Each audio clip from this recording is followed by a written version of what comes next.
Okay, hello everybody. I am Jaws. Surprise, surprise, you're on my fucking YouTube channel. And this, of course, is Punk. I'm just playing Quickplay with Punk. I'll be playing Quickplay with a few other pros, just talking about the game, I guess, and talking about Overwatch League as well. That's always quite fun to discuss, especially with all the changes around Overwatch 2 and hero pools and whatnot. But actually, the first thing I want to talk about, Punk, is the fact that Boss Nut Rising are probably doing better than they've literally ever done in the Overwatch League. Like, you are about to qualify for the June Joust. Like, that's pretty nuts. Like, you must feel pretty good, right? Yeah, I definitely think this is the best the team's done since season one, Boston, I think, where they had the really good team. But Yeah, I think everyone's feeling pretty good now. Um, they were two good wins as well, like for sure. Toronto, who kind of people put these guys at the middle of the pack, and then Washington, who everyone thinks is going to be one of the best teams at like before the start of the season. So we're feeling good. It's honestly a little bit nuts, to be honest. I'm sure from a casual fan perspective as well. That as a fan of like the Boston Uprising, I know someone that's fairly well known in the community, Mel, who does a lot of artwork and emotes and stuff for a lot of the community too. Yeah.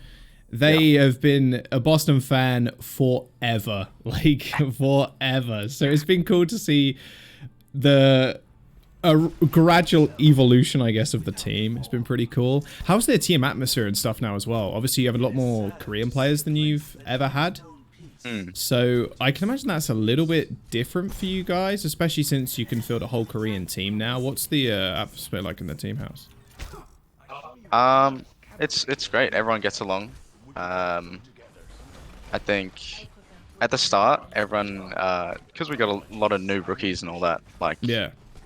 everyone was kind of nervous coming in this season and like wanted to do really well, and so it was kind of high pressure at the start. But I think after the first tournament, we've settled down a bit, and everyone's great mates, and we get Hmm. along really well. And so I think that's just helps heaps with the team environment. Um, Everyone's having fun too, which Yeah, I it think. helps with like gameplay and stuff too, Yeah, right? yeah, yeah, for Like sure. obviously being good friends helps rather than just being sworn enemies. Wow, I almost one shot those Yeah. two. Oh, Oh, unlucky. first ed. Um, What a great yeah. showing. So like, obviously with hero pools and whatnot, and I guess we'll talk about that in a bit. But you and Fusions haven't really seen much playtime as of late. Fusions is a little bit more understandable because he's mainly specializes in Ryan. Like, but we haven't really seen much of you yet. Fusion's got a little bit like a hero pools, but is there going to be a point where we're seeing you being played for the June Joust maybe? Yeah, I think it's likely that you'll see me play in the upcoming tournament. Hopefully, I Yeah, think that's good. it's all up in the air. It depends on coaches and what's the flavor of the week for meta and all that. But For sure. I definitely got strong points that I can add to the team. And yeah, I think Cam got pretty unlucky with Ryan being banned this tournament A and little him bit flying shafted. in at the same time. Yeah, Yeah. Oh, but he only just flew in. we flew in after the May Melee, so he had no chance to play in the Brawl Oh, I or so see. yeah. I'm assuming that was visa related or just like COVID in general. Yeah, he had a visa. It was UK, COVID and just flying and all that. So Oh, mate, kind of trust me. scuffed. I know that. I know that shit back to front. Like, it is Yeah, so... I can't, like, leave the... I've told this story a few times, but, like, I literally can't leave the US because I yeah, can't get back into the country. Like, it's crazy. yeah, It's a nightmare. No, that's good. I mean, at least he's in the country now and, like, sitting with coaches and just spectating the games and stuff. I can imagine that helps a fair bit. yeah. Definitely. I mean, every player, like on the bench or on the main team, helps out. Like you can always input what you think about certain strats or that sort of stuff. So Yeah, definitely. Definitely. With... I mean, obviously, we spoke about Cam getting a little bit shafted with hero pools. yep. Do you like hero pools in this meta? Because I know there was a time a lot of the casters were saying like, oh, maybe they shouldn't be hero pools. Like we were kind of talking about it because the meta has been so varied recently in the May Melee, and none of us really thought it was really necessary. But then it kind of forces different metas, so that's more exciting to watch. What is your thoughts on actually having it for the June Joust, considering the meta's Yeah, been I so think diverse? I don't know. There's always for years there's been like these honeymoon period of metas where like it's so diverse and so many different teams can play like so many different characters and comps. Yeah. I think the last time that happened was maybe the 2018 World Cup era, Yes. where that was like when Ghost was just starting to get played and people were playing triple DPS at the same time. Other teams were playing like double sniper, and so I think everyone loves the meta being diverse, and I think it's really interesting, and I think it's the best thing about Overwatch. Yeah, definitely. So I think that's the stage that we're in with the meta, for the May melee especially. So I think if we kept playing on the same patch, people would figure out like the one singular best way to win. So I think forcing to kind of switch it up a little bit just prolongs that honeymoon period, which I guess is good for the game for now.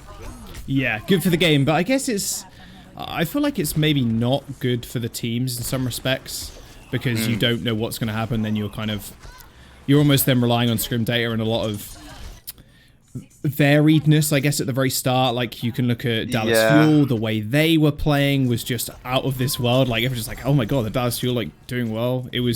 They were going to do well in some respects, but I don't think anybody really thought they were going to do as well as they've done, especially without a hit scan. So I can imagine it was a bit of a pain in that respect as well. I mean, bit of juice before the season. Dallas were definitely not like one of the top teams. Oh, really? Coming into it, yeah, for sure. Like, okay. I think everyone kind of got the gist of that just as the season was starting, but then they just proved everyone wrong. Like, they have this thing where they can just perform on the day. It's real nuts. Just like mad kind of stage. Well, I guess not really a stage at this point, but you know, mad on the day vibes. That's kind of cool, actually. I didn't pay too much attention to scrimbucks, and I can't imagine a lot of players do as well. Obviously, well, I guess you're in the scrims, so or most of them, so you kind of understand where it really kind of ranks. But I know a lot of the members of the community were, I guess, high on a lot of players and low on a lot of others. Does scrimbucks really, like, do they ever really come true? Do they really ever hold up? Because we hear so many different accounts of that kind of stuff. It's hard to say. You get a general gist, but I feel like every time it's just always the complete opposite. Yeah. Like Washington, for example, everyone was like top 3 team, and then these guys are just looking like amateurs when we played them. So I don't know. Kinda. You always got to take it with a grain of salt, and I think people are figuring that out. So. Yeah, I like describing teams as amateurs. That's pretty fun. Not gonna lie. I mean, hey, if your scrimbucks are that high, like, you probably should be performing, you know, like, or people are hoping you perform. It just sets like expectations and allows like underdog stories. Like, you set them up to fail if you're rating them so high. Yeah, I mean, definitely. It's funny too, because I love watching the fans of those teams who are highly rated going into the season, and then they get crushed. They're like, what the hell? Like, we were supposed to be like top 1. What the fuck? Yeah. And they get like blown apart by other teams. That's a actually question on the scrimbucks of different teams and like how people looked prior to the season starting. How did Outlaws look? Not gonna lie, I didn't expect them to do as well as they did. I don't think a lot of other people did either. Yeah, I think everyone, I mean, at least like behind the scenes on teams, I guess, we kind of knew they were going to be good. Right. We were at like a similar level to them. I think everyone underrated them a little bit, but kind of where they're supposed to be. I don't know. It's a team that's still kind of uncertain and a bit rocky. So I think they definitely have the potential to go far and like beat Shock like they did last tournament. But you reckon? I also don't think they're like a super world-class league-winning team. But who knows? Anything can happen this year, it seems. Yeah, that's true. I mean, I guess it depends what happens with hero balls and whatnot as well. Although they've got a fairly rounded team now that they have Dreamer too. So a lot of stuff. It's good to see Dreamer back in, actually. Yeah, for sure. Like, the Valiant stuff really kind of owned a few people, and I actually just saw today too Rain tweeting. Putting a little tweet on the timeline, a little bit of juice, saying like, "Oh, LA Valiant, wow, what happened to your team?" and such shit like that. That was actually so funny. Sucker punch. Yeah, a small sucker punch. Yeah, not bad, not bad. I think People like, I know I've spoken to Gravy a lot too. He's obviously done quite hard by it. Like, it was a really bad situation for a lot of the Valiant players. They're not doing, let's be real, the Valiant aren't doing so hot this season. Like, maybe they pick up a win somewhere, but at the moment it looks quite unlikely. So a lot of the stuff kind of happened over the last few weeks with Overwatch 2 and whatnot as well. And that, oh my god, dude, I will say one thing I kind of regret posting on the timeline, not gonna lie. Got a little bit flamed for my positive takes on Overwatch 2 there, here and there. Obviously, you're a tank player too, so more or less the most effective role when it comes into Overwatch 2. What are your thoughts on going 5v5? Because for me at least, one hand, I love the game, but like I do understand that it's gonna cause a lot of issues when it comes to teams and dropping players, and yeah, it's gonna cause a massive rift, I think, in amongst the pro scene and the casual scene too. Yeah, it's always gonna be hard to say. I think everyone's gonna have different opinions. Like, I chose to stay out of voicing my opinion because you're just gonna cop backlash from either side, so it doesn't really matter. Yeah. But I think it's an interesting change. It'll be fun from a, like, if I was a normal casual gamer and I saw that it was gonna be 5v5 less tank, I'd be like, oh, sick, you know, this is gonna be awesome. But obviously, I'm a tank player. Now there's only gonna be one tank, so it's like you said, it could get shafted. But yeah. I mean, it's too far away to tell as well. Like, no one's played it yet, no one's tested it, so it's kind of tough. But I think they're going for more like deathmatchy style, like TF2-esque maybe. Like, I didn't play TF2 to a competitive level, so I have no clue. But I think it'll be fun. Either way, it's still going to be Overwatch, but just different. That was my main. I think that was my main gripe with a lot of people, like knee-jerk reactions. Like, no one has played the game yet, so it's hard to tell how it's going to do in 5v5. Also, a lot of the pros, or not of the pros, they definitely weren't pro, but a lot of the players that had playing it in the demo, they weren't obviously very good. They weren't professional level Overwatch players. They weren't like all 4.4 plus kind of thing. So it was fairly hard to tell how the tempo of the game has changed as well. So I think it's fairly too early to call, like you mentioned, but I do feel for yourself and a lot of other tank players that might get a little bit owned in the transition. But I mean, hopefully most players that perform above expectations, you know, coming up to Overwatch 2 end up finding homes. Just gotta weave some main tank into the exactly hero pool for myself now. Dude, I'm just saying, Ryan looks like he's gonna get dominated, like in the neutral. It just doesn't look good. We were talking a lot about it, me and Avast and a few other people watching the reveal, and it just looked like Ryan getting rolled 24/7. Yeah, that's the thing as well. When I was watching it, it's just, I was thinking from like the strategical point, and it's like, you just think, like, how can a tank stand out in the open and just not get one shot now? Because there's still same DPS, same support, so you just stand out in the middle of the open and just die. It's really hard to wrap my head around how it's gonna work, but I guess we'll see. It's gonna be a big change. Look forward to it though. So, you know, we'll see. It's gonna divide a lot of the I think a lot of the casual player base as well that love the chaos, but for the watchability of the game, at least recently, there was a point today in the games where 2 symbols came up, then 2 coalescences came out. I'm like, oh my god, bro. Like, it's tough to cast. Like, it's tough to watch sometimes. Like, even if you played the game for 2,000 hours, you know?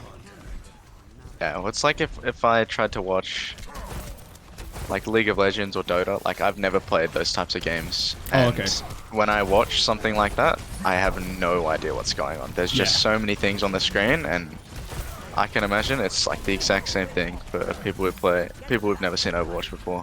Yeah, it's just colors. It's a light show, and it's like it's just a nightmare to just kind of spectate. Go back to like your schedule and stuff coming up. How is the team feeling about playing Glads and Paris? Because Paris is, I wouldn't say underperformed. They're performing as well as I kind of expected. Glads a little bit more so, just because they have Birdring, basically. Birdring's pretty good at the game. How do you guys feel about those 2 matches coming up?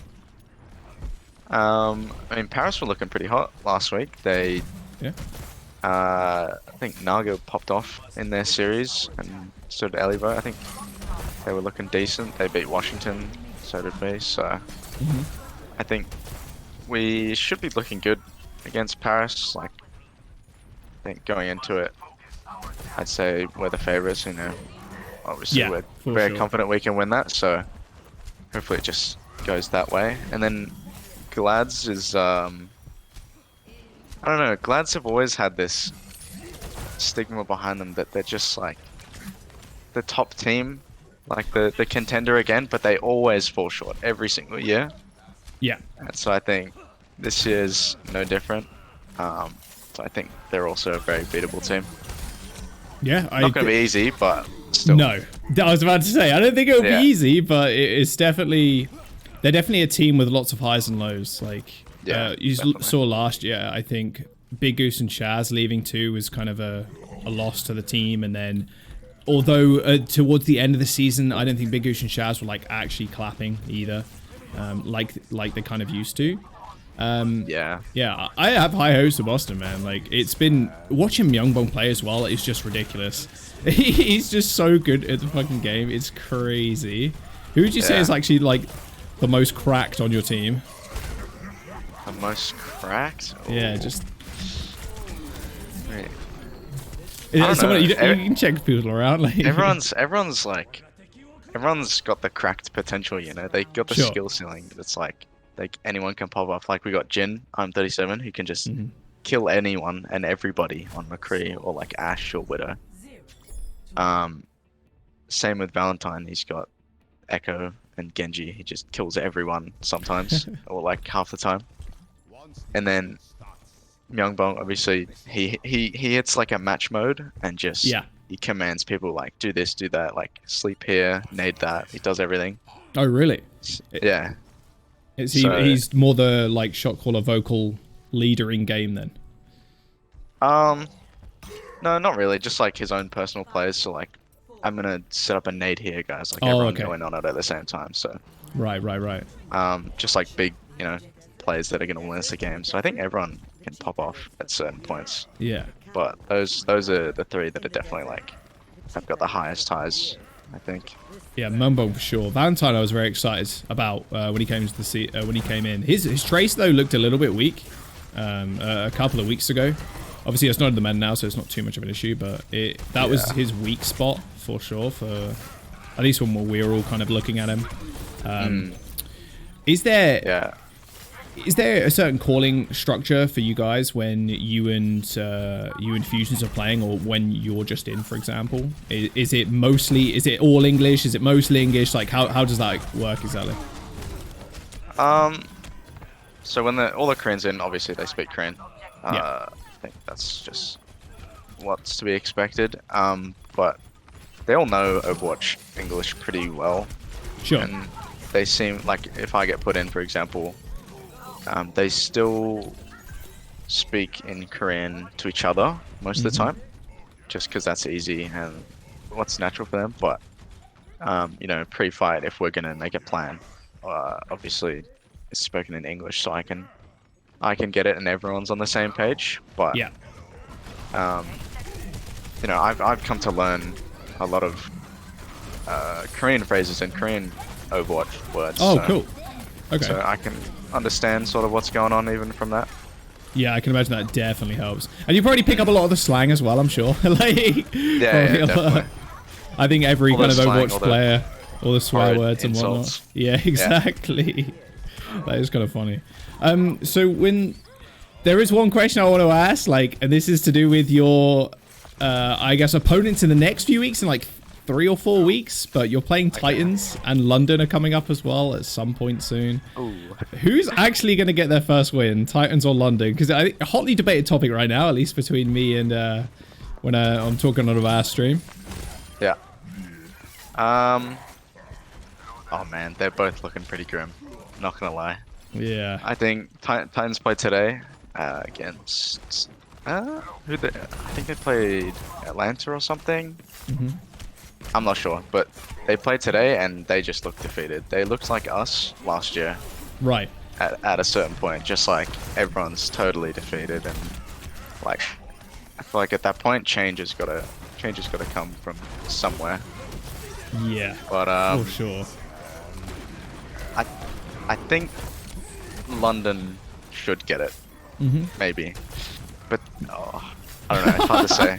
I mean, you'll find out when they verse each other, I guess. I mean, yeah, that will determine who's the better of the two. It must be quite demoralizing. Obviously, you guys have kind of been in the same situation before, right? Where you're just not doing well in the slightest. How does that actually feel, like, as a team, as like an individual? Because for myself, like, I haven't been in that kind of team environment at all. Although I will say, 100% win rate in OD, one map played. Nice. But it must feel, especially as you're in an org that's playing in the Overwatch League, that every single week you're going in, I guess you're hoping to win, but you're kind of expected to lose. Like, what does that do to yourself and the team internally?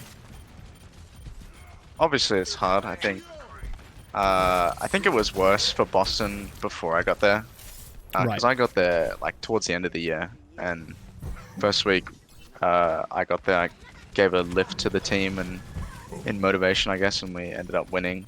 But I think it's super hard because it depends how you take it, though. Like if you take it and you decide like and you kind of give up, it makes it worse for everybody.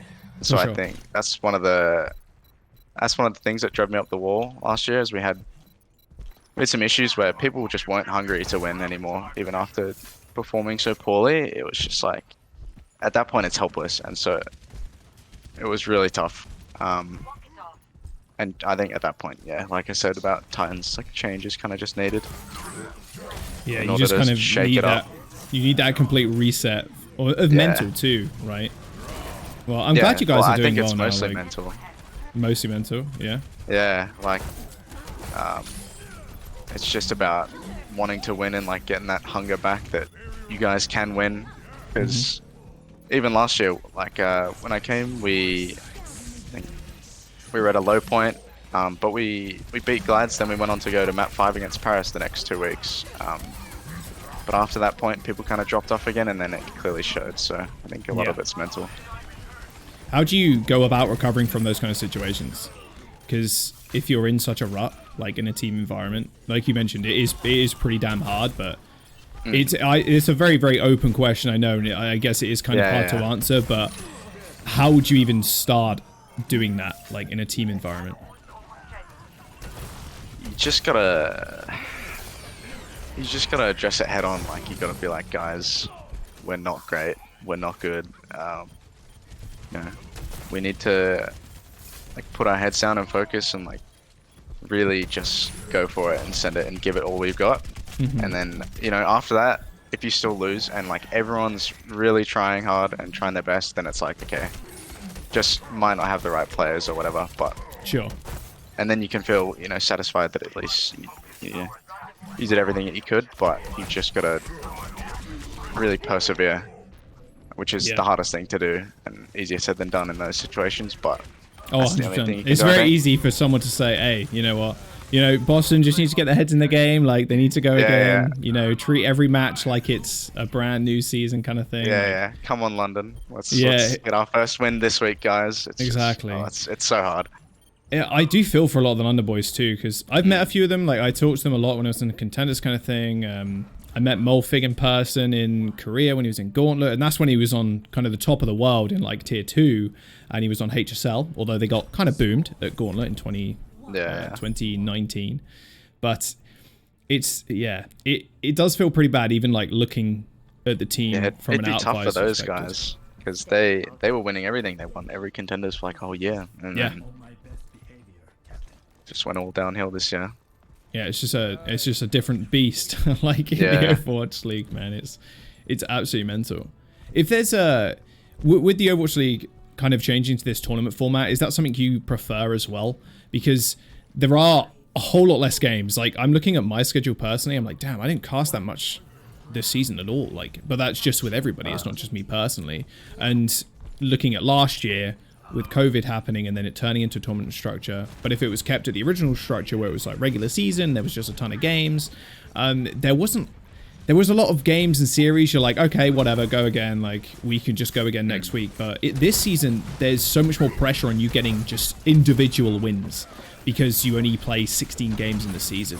Is that something you prefer as a player? Or would you prefer that kind of long season where you play a ton of games and then it rounds out with the playoffs at the end? I think as a player, I prefer the tournaments, and also, you know, if I was just a spectator, I'd enjoy the tournaments way more. I think it's just because it's way more hype, and like the games mean way more. Like every game means something. Like even the map score, like we saw at May Melee, just like going down to like one map differentials between each teams and like who goes to playoffs and whatnot. I think it just makes it way better.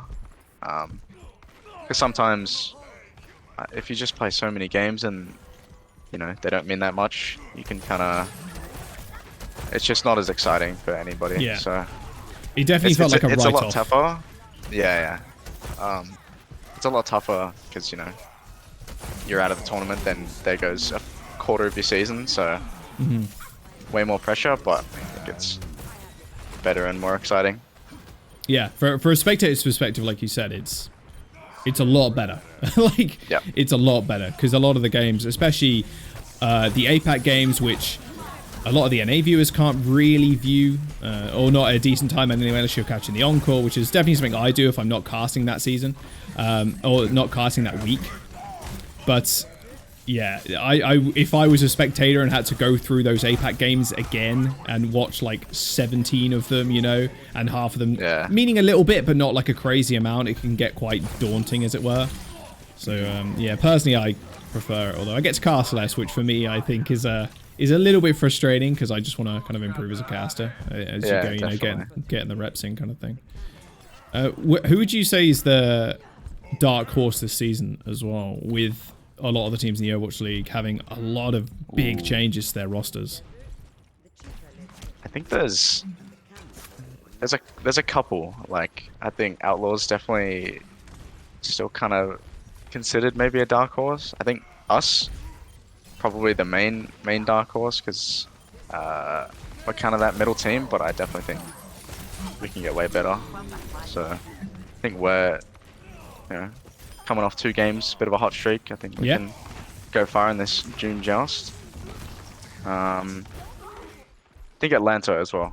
Atlanta, I'm not sure if I'd consider them a dark horse, but I'll just say they are for now. Yeah, for now. Is that a team that specifically surprised you coming into the season? Yeah, definitely. I think because they kept their tank line, they picked up, you know, Pelican, Kai, which is just nuts, and then Eris Massa. Like, they're on paper, those guys are just crazy. So I expected them to do well, but beginning of the season and before the season, they were looking like the best team in the league, which is like, they just looked above and beyond everybody, which was really crazy to see. Yeah, for sure. In the scrim box, but they kind of fell down a bit, but still they look like a really solid team, so who knows how far they can go. Is Pelican someone you rate quite highly then in that case? Because he has just been definitely an absolute like monster on the server. Like every time we see him, and Kai as well, obviously is just a freak beast, like unbelievable hit scan player. Yeah, Kai's always been like Kai. There's no one you can compare him to him, pretty much. I think maybe Ann's like last season, but other than that, I don't think there's a better aimer or anything in that regard. Best aim in the league, then, you think, Kai? Best aim? Oh, yeah, I guess so. I'm not sure there's any other hard like guys that stand out as much as he does. So yeah, I mean that's true. Apart from Arns, who obviously left us, I think Kai's up there, maybe top 2. Carpe is sick, but Kai seems less streaky. He seems like way more consistent. It's it's just like an aim warlord. Definitely. Okay, I think that's going to be it. Thank you, man, for stopping by and talking to me. Play some chill games. It's been fun. It's been good to get some insight as well from yourself, because yeah, like I mentioned before, or we talked about at the very start, Boston, a team that's not done really well up until this point. It's good to see a big turnaround. Good luck in the June Joust as well. Thank you very much. And it was a good time. everybody will be watching, I'm sure. All right, thank you very much, guys. I'll put Punk's Instagram and Twitter and everything else down in the description below, and stream and whatnot too. Any final words you want to say before we peace out? We're gonna win the June Joust. There you go. There you go. Bold pred, or maybe not so bold. Maybe if they win, it won't be that bold. There you go. All right, perfect.